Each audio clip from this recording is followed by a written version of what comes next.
1700 খ্রিস্টাব্দে ইংরেজ বেনিয়ারা বেরেশ্বর নামে ছলে বলে কৌশলে এসে রাজ্য ক্ষমতা দখল করে নিলেন।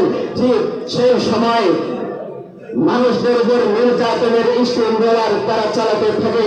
মুহতারাম হাজিরিন, সেই সময় শাহ আব্দুল আজিজ মুহাদ্দিস দেহলভী রাহমাতুল্লাহি আলাইহি ফতোয়া দিলেন দিল্লির জামে মসজিদ থেকে যে এদেশ দারুল হারাম হয়ে গেছে।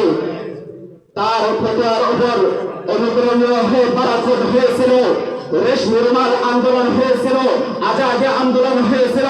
মুহতারাম হাজিরিন, 1857 খ্রিস্টাব্দে সালিমি যুদ্ধের মধ্যে শাহাদাত বরণ করেন হাফেজ জামিন পুরোহিত রহমতুল্লাহি আলাইহি। মুহতারাম হাজিরিন, ইতিহাস পর্যবেক্ষণ করলে দেখা যায় ইসলামের উষা লগ্ন থেকে আজ পর্যন্ত উলামায়ে একরাম যুদ্ধের ময়দানে ঝাঁপিয়ে পড়েছিলেন। সর্বপ্রথম যুদ্ধ কায়েম করেছিলেন সর্বপ্রথম। মুহতারাম হাজিরিন, আজ অত্যন্ত আফসোসের সাথে বলতে হয় মাত্র 71-এ এদের স্বাধীন হয়েছে।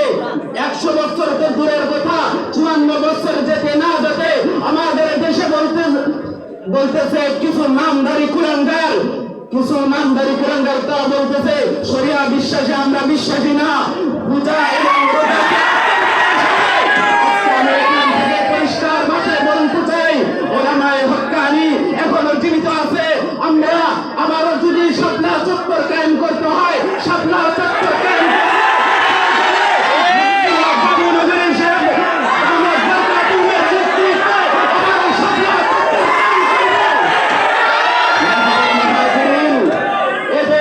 এদেশ নিয়ে ফিল্মিনি খেলার কোনো কায়দা করার সুযোগ নাই, কারণ এদেশ স্বাধীন করেছে ওলামায়ে